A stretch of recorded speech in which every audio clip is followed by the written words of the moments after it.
share.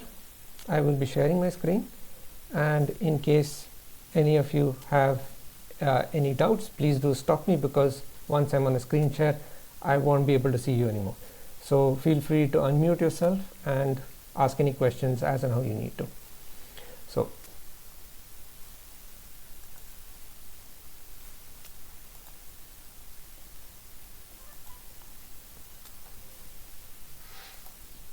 all right, I hope everyone can see my screen. If anyone can confirm, that'll be nice. Yeah. Okay, great. Okay, so I will first start with Anaconda Python. So you see, this is Anaconda Python, right? They have changed the website, but never a problem. You can go to the download page, and you see here there are several downloaders, right? That's the best part about Anaconda, is you can use it in any platform. So it's like, can be Windows, Mac OS, or Linux. There is something for everyone. Now I am a Linux user, right? So I use Linux, but I also have used Anaconda in Windows, and it works perfectly well. The best part is, once you install it, the commands that I will be showing are common for all of them. So basically it starts an Anaconda prompt, and you can then run your commands on that. So to get started, you can install this. There is not much to it. All you have to do is download. And if you're a Windows, there is almost nothing to do. All you have to do is click on the download and run the installer, and it installs. The only thing is, it's a really huge install, right? It's like almost 500-600 MB. So depending on where you live and your internet connection, it might be a bit slow, but I would still say go ahead and install. The reason is, it is a huge collection of packages, and it helps you to get started really quickly. So you do not have to go and search for additional packages every time you need to do something. So I have already installed it, so I will not go into it again. I would suggest that go ahead and install later whenever it's convenient, so that from the next time onwards you can use it. If you need help, I have my own YouTube channel, which I will just show you. This is where you can actually access the older versions of my COVID webinar that is on Python.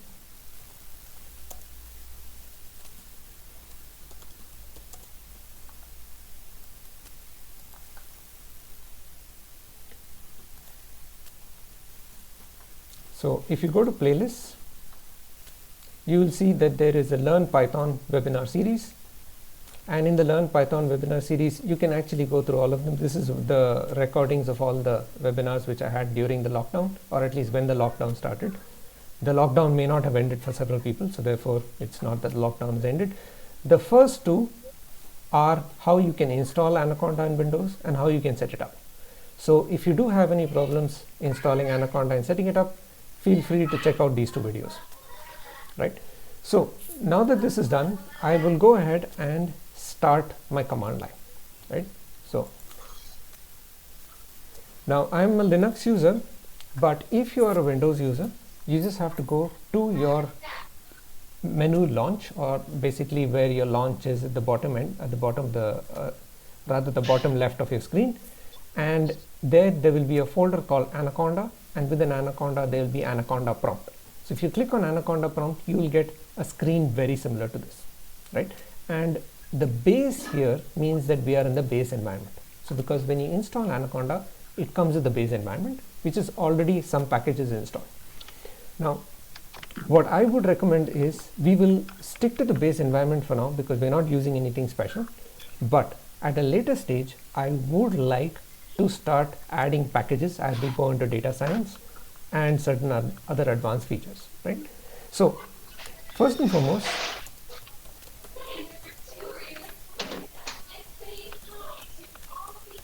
I already had this Learn Python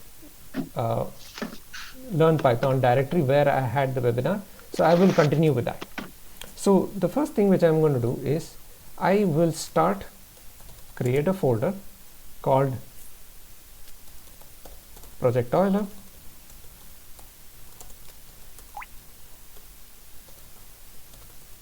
and here let's start all our files. So for my editor, I use Atom.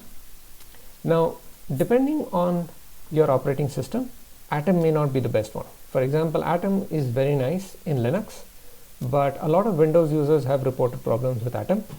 So if you're having problem with Atom, another equally good editor is Visual Studio Code, right? I, however, avoid Visual Studio Code for the simple reason that it is more from Microsoft, and my relationship with Microsoft has never really been that great, right? So anyway, I won't go into all that detail. You don't want to hear a rant on Microsoft.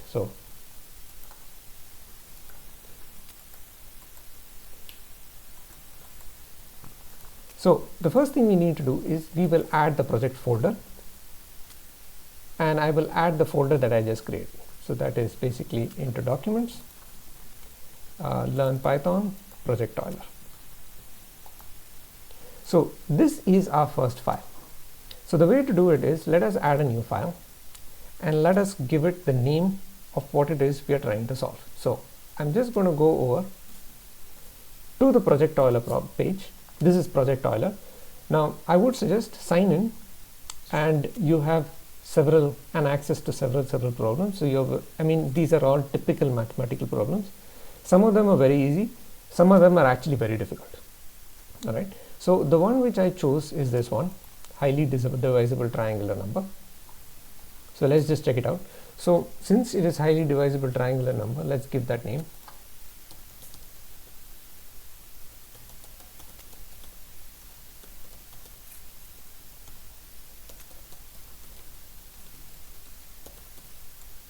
Number.py, right?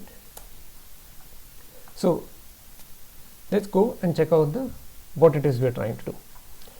So it usually gives you a description of the problem. It also tells you a hint of what you should get, and then asks a question, right? So let's go through the problem statement. The first one is, the sequence of triangular numbers is generated by adding the natural numbers, right? So what that means is, the 7th triangular number will be the sum of the first 7 numbers, that is 1 plus 2 plus 3 all the way from 7 to 7, and that becomes 28. All right. So something like the 23rd triangular number will be the sum from 1 to 23, right? And so on and so forth. So these are some triangular numbers that have been listed out, right? And you can verify it yourself. The first one is 1 because it's just the first number itself. The second one is number 1 plus 2. This one is 1 plus 2 plus 3 is equal to 6, and so on and so forth, right? And you can verify it yourself. So now we have these triangular numbers listed here on the left, and we are finding the factors of these triangular numbers, right? So now there is 1, which is of course only 1, 3, which is 1 and 3. Every number is divisible by 1 and itself. So these two are always there. So even if it's a prime number like 3, you will still end up with 1 and 3 and the number itself. Number like 6 will have 1, 2, 3, 6, and so on and so forth, right? So this is basically these are just all the triangular numbers listed with their factors. So it gives you the hint that says that 28 is the first triangle number to have over 5 divisors, right? That is this one. And the question finally is, what is the value of the first triangular number to have more than 500 divisors, right? So this is the problem statement, and you can actually put in your answer and check. All right. So at this point, I've been talking quite a bit, so I will stop and ask, does anyone have any questions or any doubts or anything for a while? I can just stop sharing this.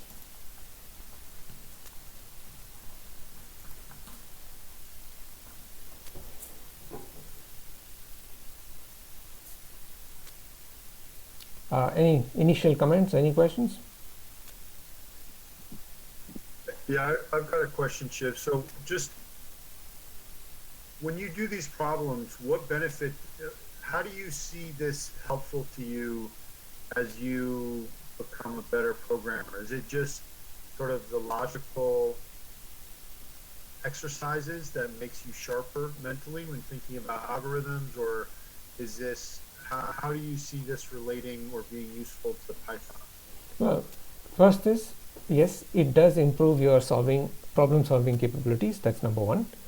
Number two is the idea eventually is for us to go into data science.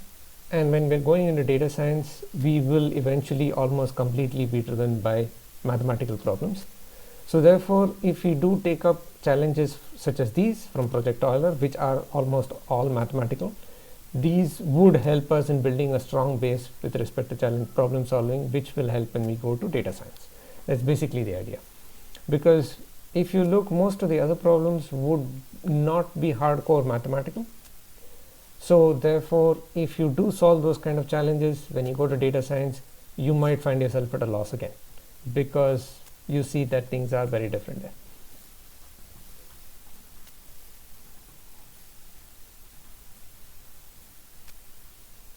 All right, so with this basic background, we can start solving, of course, Project Euler. I don't know, has anyone tried this problem or something similar to this?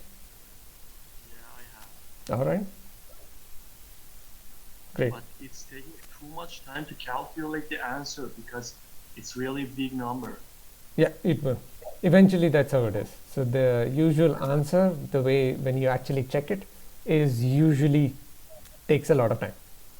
Yeah, Right. I actually got to 200 and but in 500 my computer is still working and didn't give me any answer yet. It's still running the program.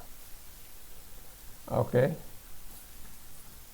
Did you check like at some stage how many you're getting, like 100, 200, things like that? Is it incrementing? What? Is your code incrementing the number of factors it finds? Yeah, it's incrementing. Oh, okay. Okay. I mean, it's like this. I mean, what really matters is that we get the code right. It's not really totally important that we should be able to get the answer, because we know that if the code is right and we actually put it in, it will eventually solve it. So, yeah, but don't you think that we should have, I don't know, a way that the code and we get the answer faster than this? Maybe there's some kind of path through the coding, or this yeah. is normal. I mean, yeah, I mean, that probably is also one of the aspects behind this, that they do want you to look at potential ways in which you can accelerate your code.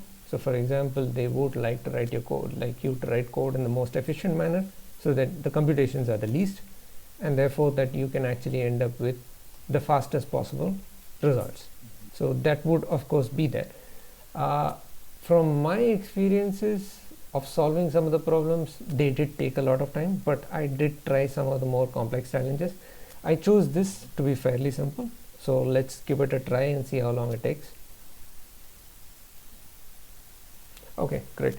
So since we have one person who solved it, you're always welcome to add your comments, and of course not just you, everyone else is welcome to add their comments.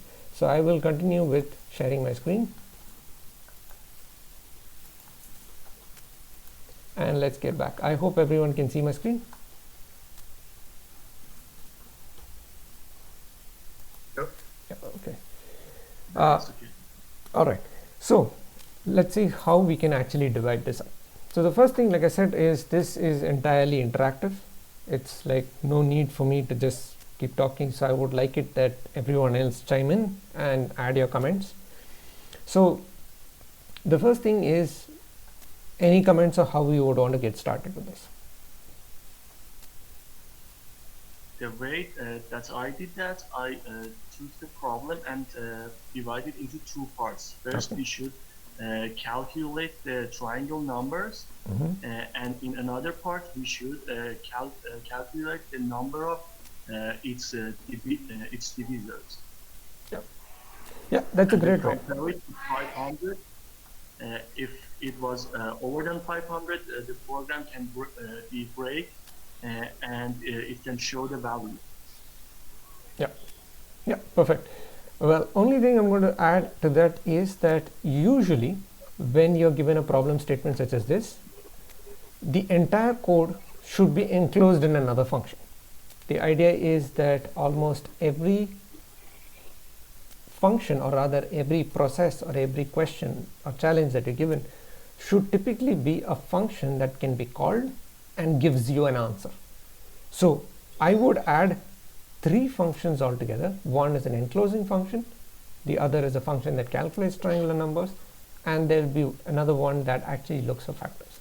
And we might add a few more depending upon our need. So I would go over to my editor and start writing this up. So I would say we would define a function, and let's call this find triangle number factors, right? This would be the enclosing function, right? For now I would leave it as it is. Later on we will give an argument, right? But for now, the way I would do this is, I would say we should first always do a print hello world.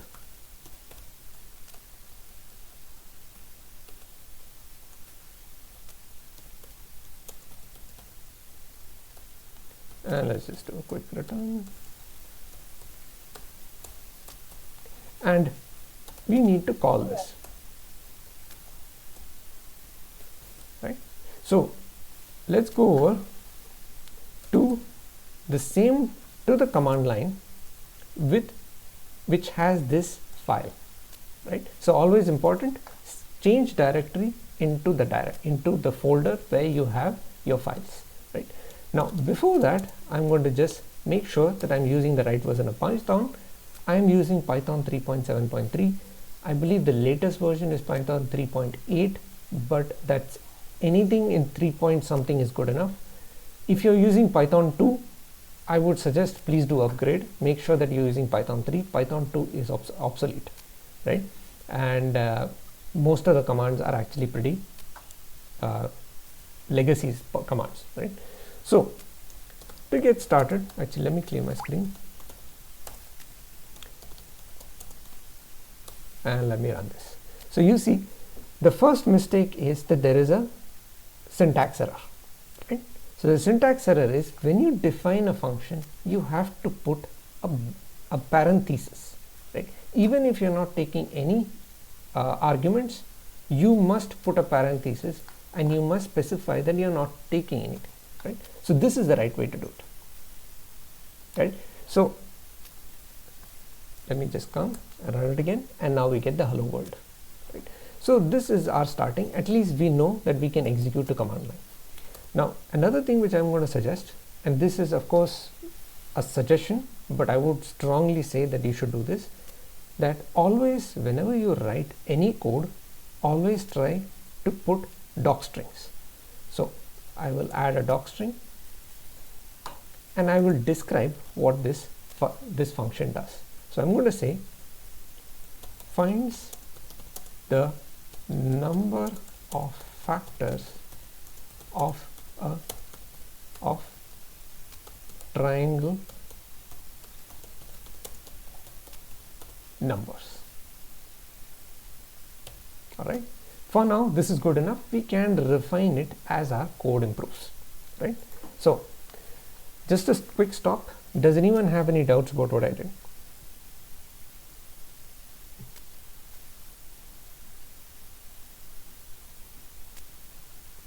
I mean, this is pretty simple. I'm just getting started with Python, right? All right, so now that we're here, let me delete this print hello world and let me start writing out the logic. So if we go over to the command, to this one, let's formulate our logic. The first one will be, we need to find triangle numbers, right? So we need to calculate triangle numbers. The next one we need to do is, what is our problem solution? Let's write our problem solution. We need to find the triangle number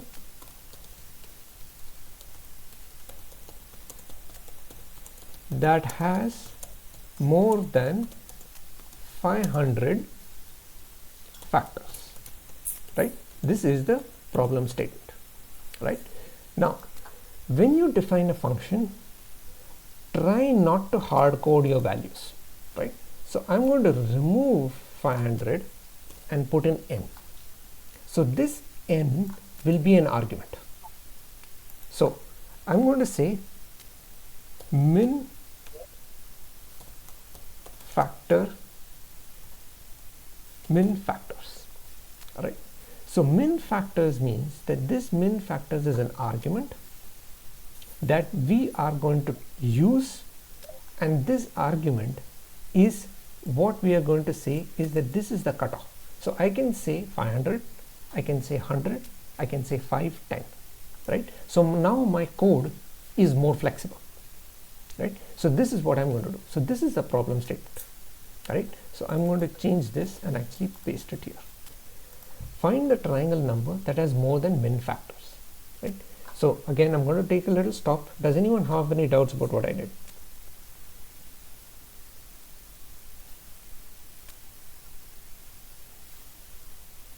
All right, so I will continue.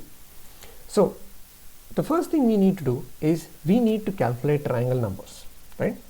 So we need to calculate triangle numbers, and then we need to calculate the factors of each triangle number.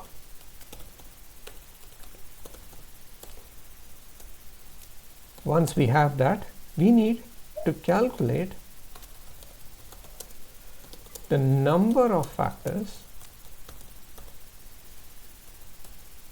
and check if this number is greater than min factors. If yes, we stop and return the triangle number, right? This would be the logic. So does anyone have any comments, or would anyone like to add anything?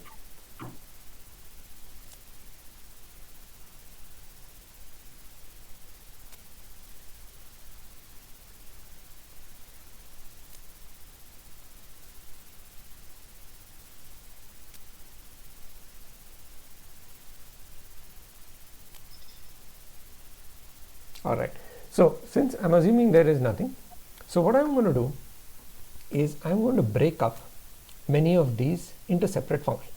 So this can be a separate function, this can be a separate function, and even this can be a separate function. Okay. And this does not have to be a separate function. This is pretty simple, right? And eventually this is also just a condition. So these two can just be simple conditions, but the rest can be functions. So let me start writing these functions. So the first function is calc triangle number, and here I'm going to give the number which is the index. So I'm going to say index number, because this is the index, like this is the first, the second, the 25th triangle number, so on and so forth, right? Let me just quickly put this, put in return, and as always, this is something which I hold sacrosanct, always add a docstring, right? The simple reason is most of us will be a little lazy and not put comments, but later on you won't know what your code is done, right? So calculate the triangle number for the particular index, right? So this will be the first one. Now let's start coding this. Let's say you have an index, right? What do? We need to sum up all the numbers up till that index. That's what we are going to do, right? Now there are several ways to do this, and we can examine each way. Like I said, we don't have to solve this in just one session. This can go on and on. What is important is that we write code in the most Pythonic way, right? So here I'm going to suggest, okay, here I'm going to ask a question. Does anyone have any doubts about or suggestions about how we can do it? And I know somebody has done it, so you're welcome to give in your comments. Or what?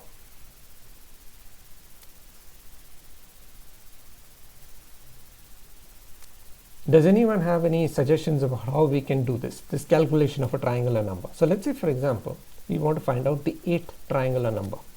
So this means 1 plus 2 plus 3 plus 4 plus 5 plus 6 plus 7 plus 8, right? So any suggestions of how you do this? We can use a for loop for like 1 to the number and then add the number. Yeah, that's one possibility. Any other? You can add the previous number. That's a good idea. Okay. Mm-hmm. Yeah, with the number of your internet. I don't know how to say that. I can share my screen and show you my code if you want. Oh, well, you're welcome to. So again, Darius, I don't know if he can share. Do you have a share option? No. We do seem to have a share option. It should be like something like there'll be a microphone, a video, and there is another one which is share screen. The third one from the left.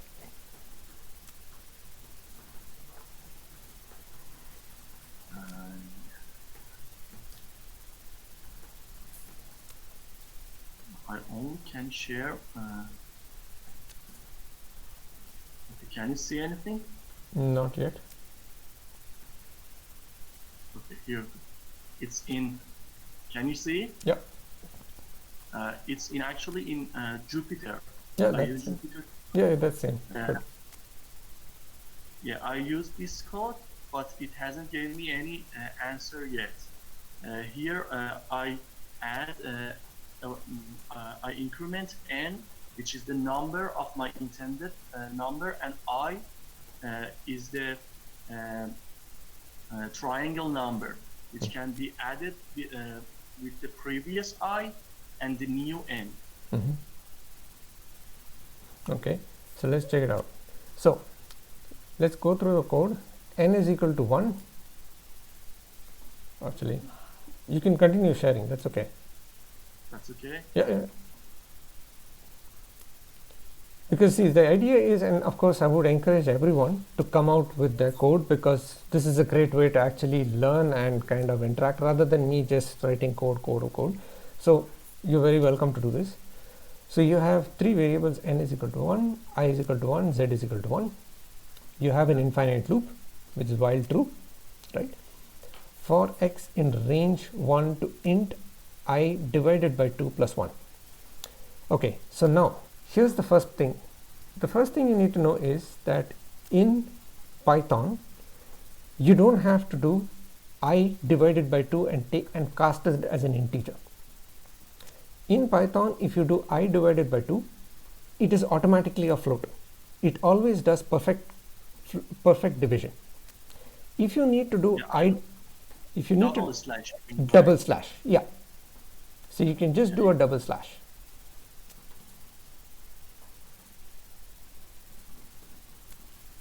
So this is actually an interesting thing they actually came up with in Python 3. In Python 2, if you divide an integer by another integer, you will get an integer. So if I take 5 divided by 2, it will give me 2. It won't give you 2.5. And this is the case in many other programming languages as well, such as C, Java and things like that. If you divide 2 integers, you will get another integer. In Python 2, it was also the case. If you did 5 divided by 2, it will give you 2. But in Python 3, they made this change. They said that it will always do a perfect division. Right? So anyway, let's continue. So you're doing a range from 1 till half the number plus 1. Okay. If I percentage x is equal to 0, in that case, I percentage x, if everyone is not familiar, I'll just tell you, I percentage x means it is the division of the number I by x. So if I say 5%2, it is the remainder of 5 divided by 2. Okay, so this is a convenient way to do this rather than actually do a perfect division and round it off and things like that. So this is a very easy way to know that is there a remainder to the division or is it a perfect division. Okay, so the next thing you need to know is that you do not have to write I%x equal to 0. So if you say I%x, then it means I%x is not equal to 0. That's usually, like, again I say this is a Pythonic way to do it.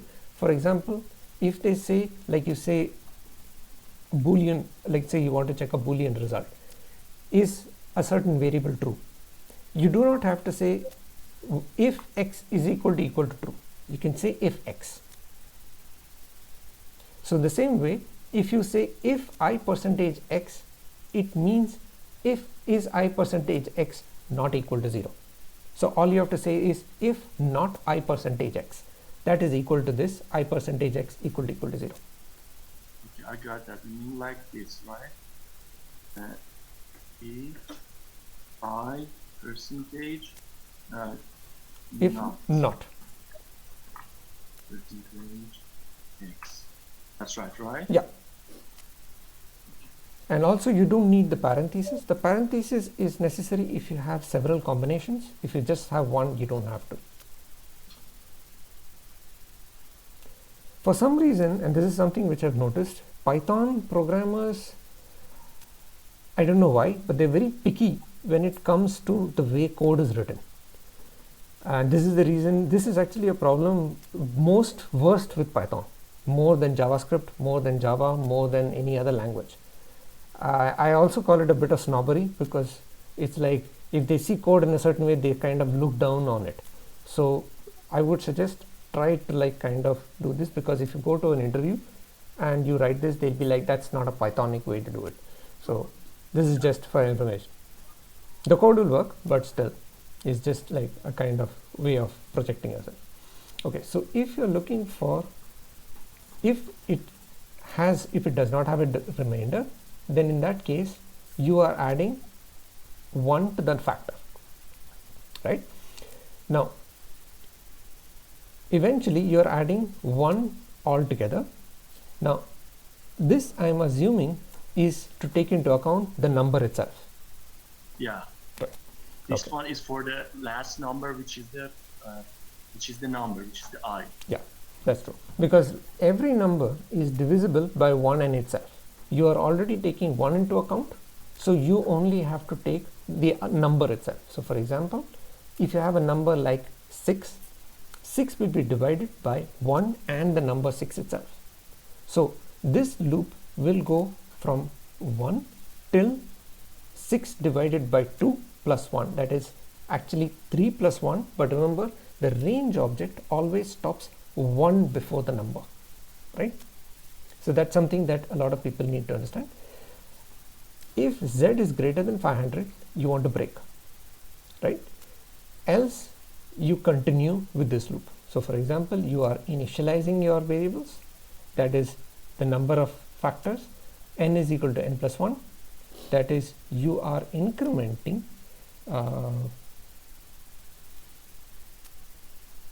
you are incrementing the index of what it is you're calculating, and you are incrementing I with respect to this index, right? That's what you're doing. Yeah. Right. So now you have run this, let's say for example, you have run this, you're saying you're running it for 500 and it's not giving you the result. Yeah. Right. So can you run this for like, how would I say it? Run it for 20. 20. Yeah. Let's try. Let me stop the interrupt the kernel first. And then yeah, this is it. The index of the number is 35. It has 24 actually 24 factors, and the number is 630. Right. So this means that the code is actually working. So now what is the main problem here is that it is taking too much time, right?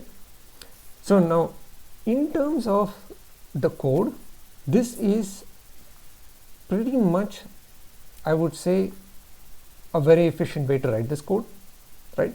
So because if you look, there is the minimal amount of other functions, right? Of course, if you want to write functions, that makes your thing more modular, but in this case you have attacked the problem exactly the way it is to be challenged, right? Now there are two ways to do it, of course, any problem. One is you can break it up into functions and have them modular so that you can reuse your code, or you can keep your code as concise or compact as possible so that you do not have to diverge into other calculations, right? So now the question is, if you were to,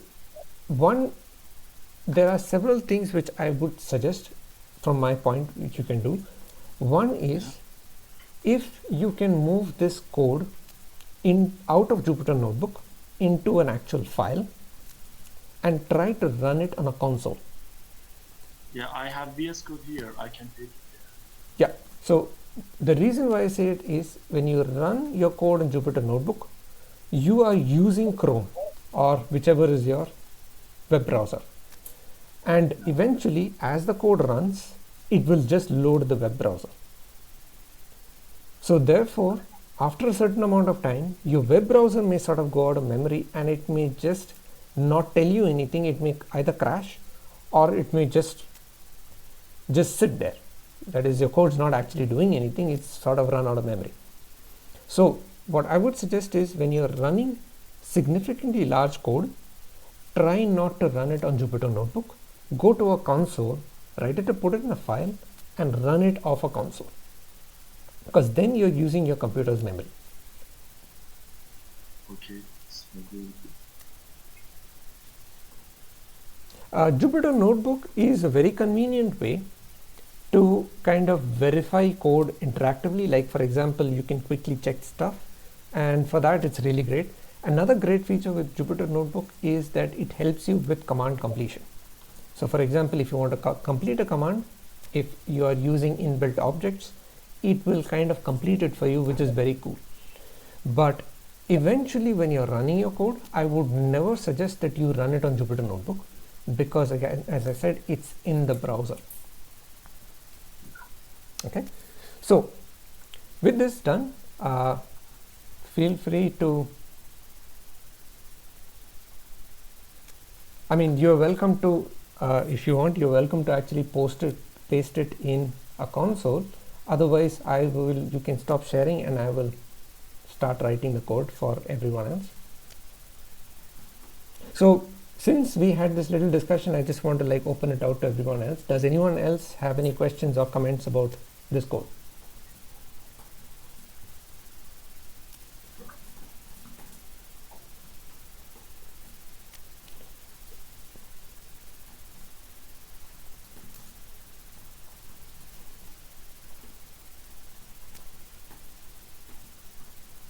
Anyway, okay, so let me just quickly go back to sharing the screen.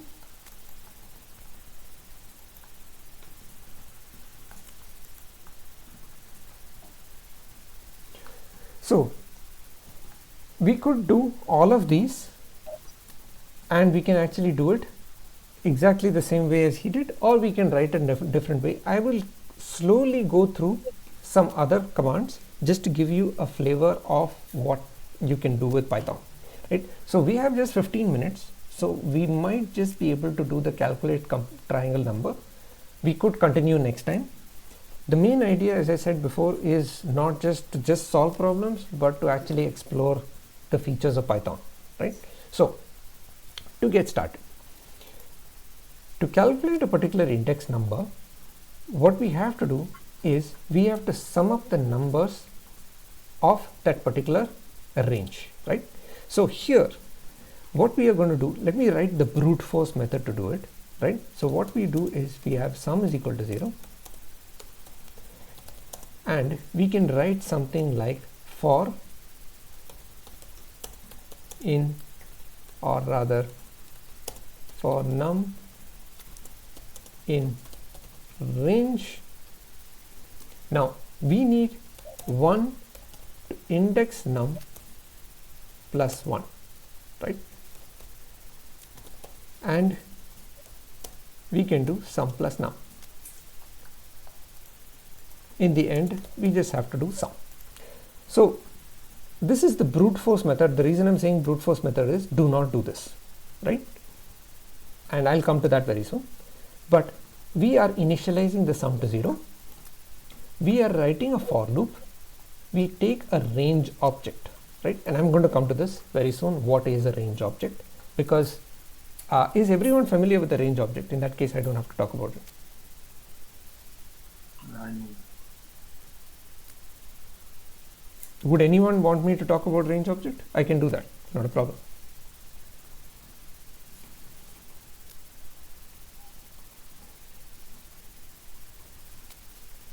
I mean, I would like an answer, yes or no? No. Yeah, you, Okay, I think I should stop sharing for a minute. Okay, so would you like me to, I can do a quick thing. Okay, so what we're going to do is, let me also jump onto Jupyter Notebook. Okay, so let me quickly open another command. And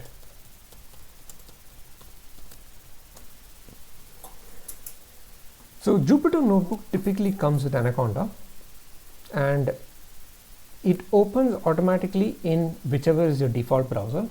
So my default browser is actually Firefox, and it will automatically open it. I usually would rather run it off Google Chrome. So you can copy this link which comes here. See, copy paste one of these URLs.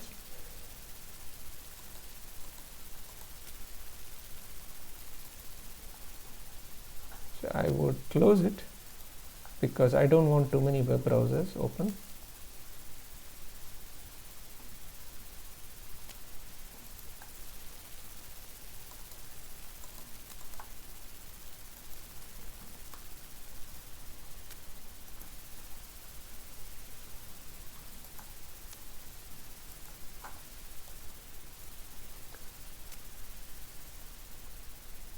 So let me create a new one. It's called Python 3. So just in case you're not sure, once you open Jupyter Notebook, it automatically creates this browser in the folder where you launched it from. So we launched it inside our folder, which we call Project Euler, and in that there's this file. We can launch a new notebook, which is Python 3. And I can just give it a name called command practice, because we just want to practice some commands. So like I said, we want to talk about the range object. Now when you take the range object, you can just, all you have to do now, if you need help, right, you have to do shift tab. That is, you have to press the shift button and the tab button together, right? If you do this, you get the documentation for this function. Any function, you can get documentation in this manner, right?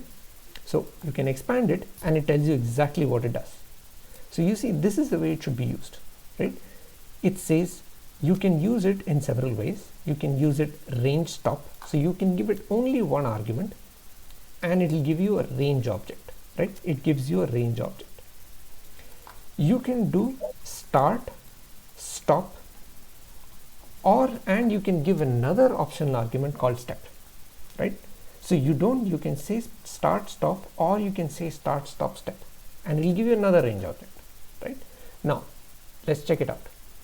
Let's say I create range 10, right? This is my range object. So let's say I say a is equal to range 10. What is a? A is range 10, right? This is an actual object called range. This is the type of the object. It's a range object. So it's actually an inbuilt Python object, right? Now, the reason why this happened was in Python 2, it would automatically give you a list. But they realized that a lot of times this range object is just used to create a loop. So you don't really need the list. All you want is some object that you can iterate to. So that's why they came up with the range object, right? So if I want to cast it, create a loop, I just have to say list, cast it as a list. All right. So I'm casting the range object as a list. This is what happens. Now, let's go into a little more detail. If we talk about range, right, and I specify a start and a stop. Okay, I should probably make this B. Let me make this B. And let me cast it as a list. You see, now it starts with the start position. Now, in both cases, you would have noticed something. It does not include the end. The first time we had not specified the start. The start, if you do not specify, is 0 by default. So that's why you get 0. If you specify the start, it starts at that number. All right. So here, this is the start, this is the stop.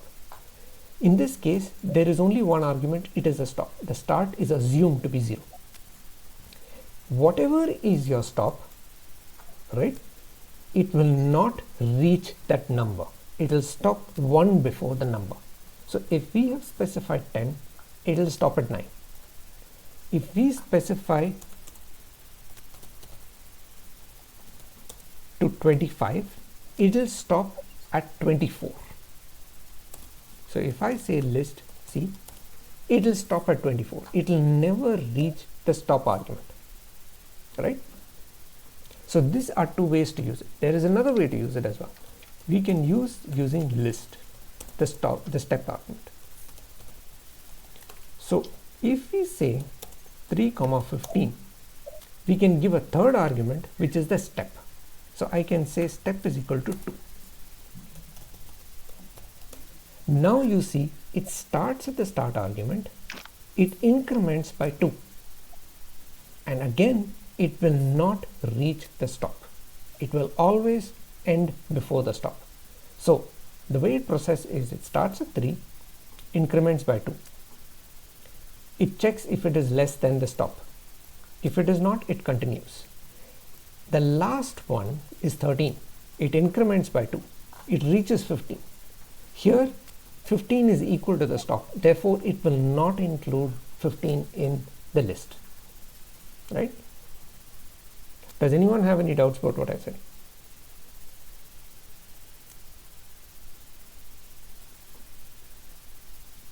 Now, it is possible to create an empty list, right? So, for example, if I say 4, 3, I am saying start at 4, stop at 3. That's not possible, right? So if I check out, it's an empty list. The reason is it starts at 4. We have not specified the step, so it increments by 1. When it increments by 1, it goes to 5, and which is already greater than the stop. So which means it doesn't produce even a single number, right? So there is no guarantee that the range object will contain anything. You must make sure that your start and stop and your step are all adjusted accordingly, right? Another very cool feature is you can produce a reverse list. So for example, I can say 7, 2, minus 1. So I can specify the step to be a negative number.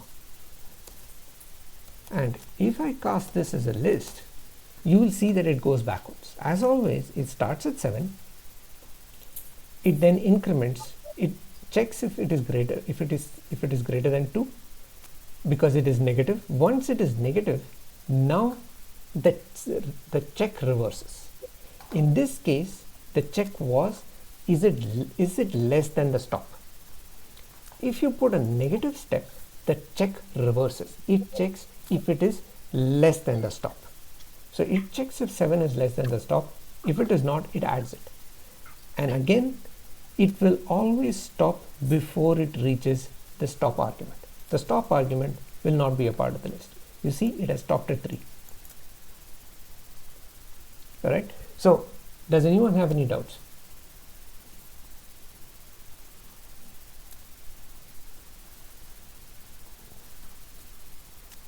So this is just a little bit of background on the range object. It's a very, very useful object to be able to actually generate a list of integers.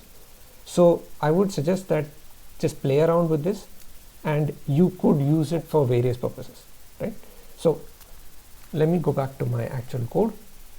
So this one. So if we do this, and let me call this particular method. So let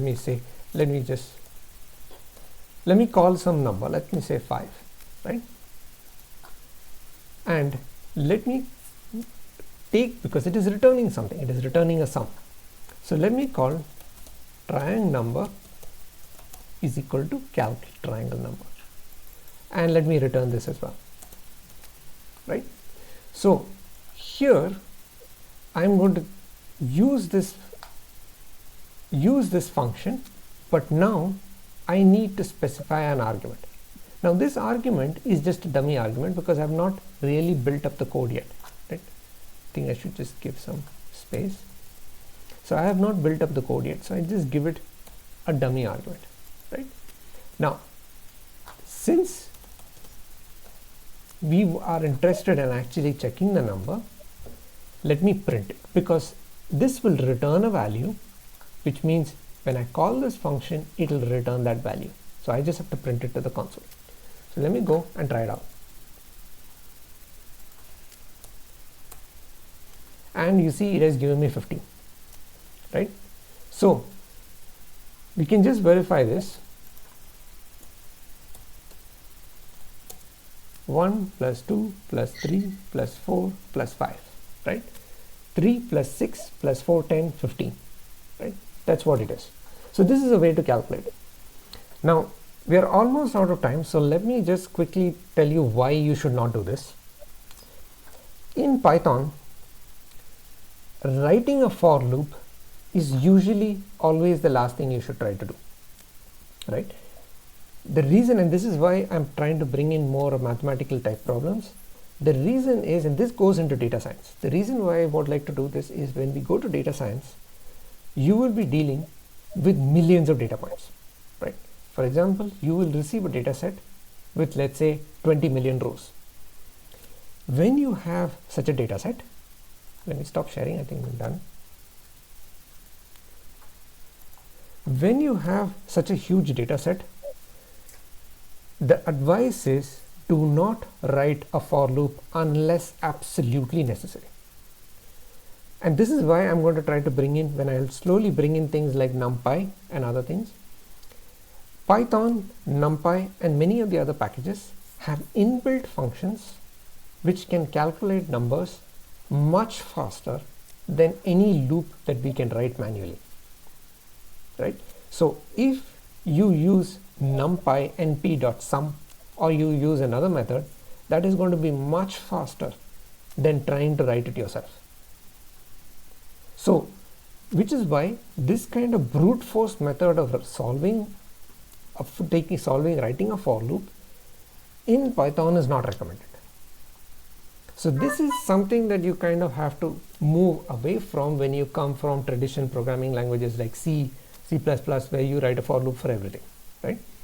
But things like MATLAB, Python, these are vectorized languages where it is assumed that you are trying to do a mathematical computation and therefore there are faster ways to do it, right? So we are almost out of time. I hope everyone has Anaconda and everyone is able to code.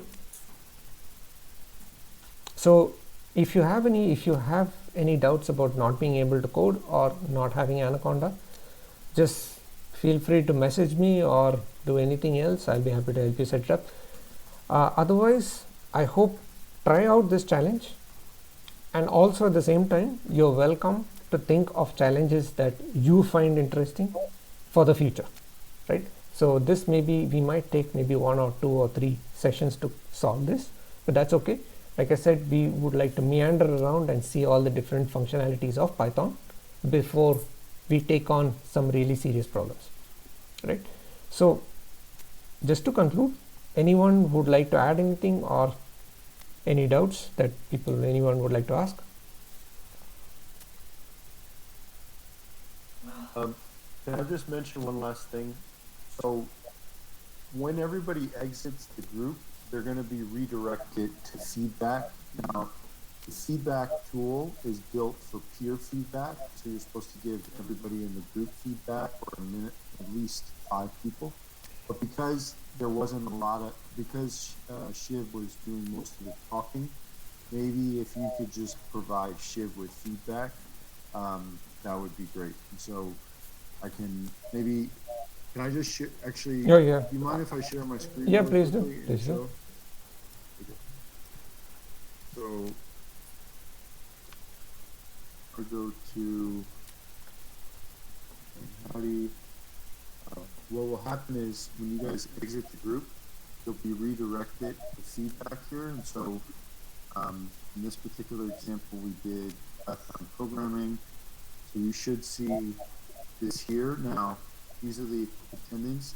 You can just come in here to Shiv and say, you know, rate him and then any feedback about what you want to see or anything at all on future groups or discussions. So this will help us continue to improve the format of the session. And also just to add that since this is the first session, I had to get started with something, but I hope that in the future this will be driven more by your requirements. So feel free, as I said, to bring up your challenges. This is basically a discussion group. This is not me teaching everyone. This is just a discussion group to sort of improve people's Python program, because like I said, we are heading towards uncertain times in general. The job market is uncertain. We don't know how things are going to be. So the idea is this is a way to sort of all of us get together. Even I'm actually speaking, though I've been programming for a while, there are a lot of things which I too can learn. So this is just for all of us to get together and learn together. So feel free to bring your challenges, feel free to bring your questions, feel free to also sort of direct this group at any point of time so that you could be the leader and we could sort of participate, right? And all of us, I would open this up to everyone else, that feel free to sort of join. It's not me being the teacher. Please do take that into account. Yeah.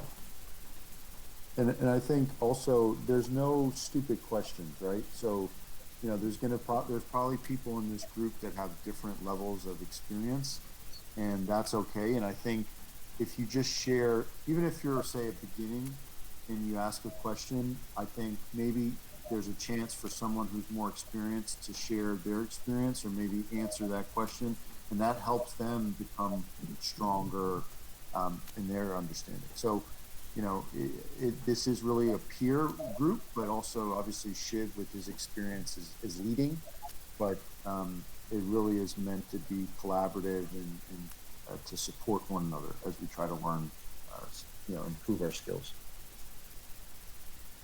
So Shiv, just a quick question on the next group.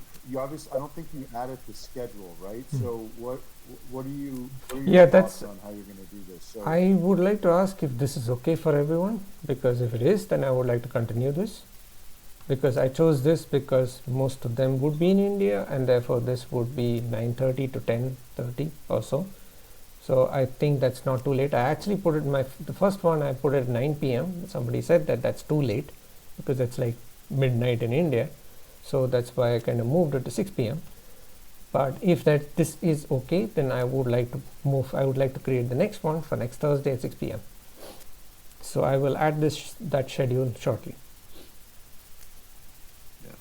And just so you guys know, he'll add the schedule, but you'll still be able to join. So because he's adding the schedule to this group, you're automatically added to all the future schedules. So, if you want to be removed, let us know. But you don't have to re-register. And, obviously this is free. And so, if you have other people that you think would want to participate and could benefit from it, please feel free to share.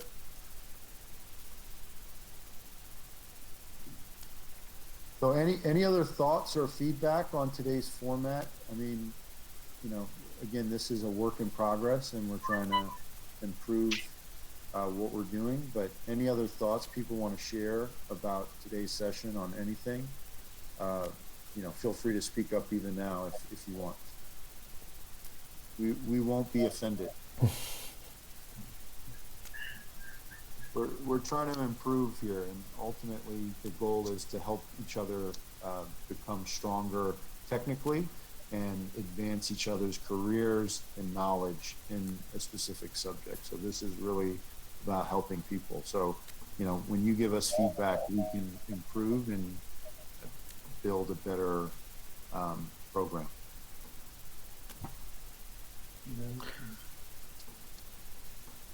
I just can add a point that, I don't see that there is a text chat that is available. So when Shiv is sharing the screen, he expects that people speak up to tell, raise a hand or something. So it might be easier to just do something where people don't have to switch on their microphone and to some extent, like somebody had a problem where some noise was going on in the background, and it would be probably easier if they could just write a message which Shiva can see it. Yeah, it's a good point, and we'll be adding that. We will be adding that soon. So thank you for the feedback.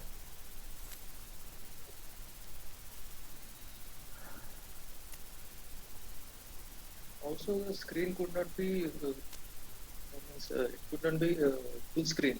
There was a dedicated window for the screen share, and we could see other participants as well. If we could switch to full screen, then it would be very well. Okay, so you're saying, well, when Shiv shares his screen, it's full screen, right? But then when he's not sharing, it's no. Whatever he's sharing, it should be on the full screen. But right now, what we can see on the left pane, we could see the other participants as well. So it's not much required when someone is sharing their screens. Okay, so are you saying you don't need to see other people, or could you?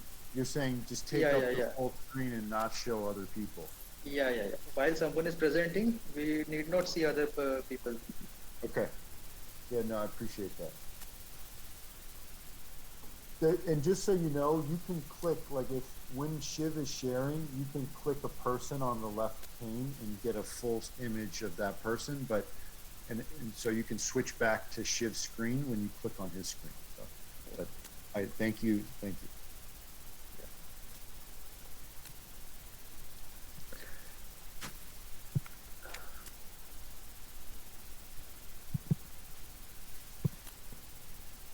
Okay. So Shiv, I guess we'll add the new date, and then we'll send out an invite. So it's basically next week, just next Thursday. I will be taking, like I said, I think probably we'll do another session after that, but I might be going for a short vacation, so maybe 2 weeks will be like there'll be a short break, but we will be back. So since COVID is not going anywhere, weekends, evenings are going to be free for a long time. So I will be doing this for a long time. So see you guys soon. I mean, I know a few of you. Also, if you want to add me on LinkedIn or something, feel free to do so. So I have one whom I know very well from my university. I know a few others from LinkedIn. But the rest of you can also add me as well, so that we can always keep in touch. So we are meeting next Wednesday, right? Next Thursday 6 p.m. Yeah. As always, I'll post it on my LinkedIn, so you're always good. All right, so very nice to meet you, everyone. Thank you very much, Shiv, for the time. Thank you for the time. All right, thank you so much, guys. Bye. Bye. Bye.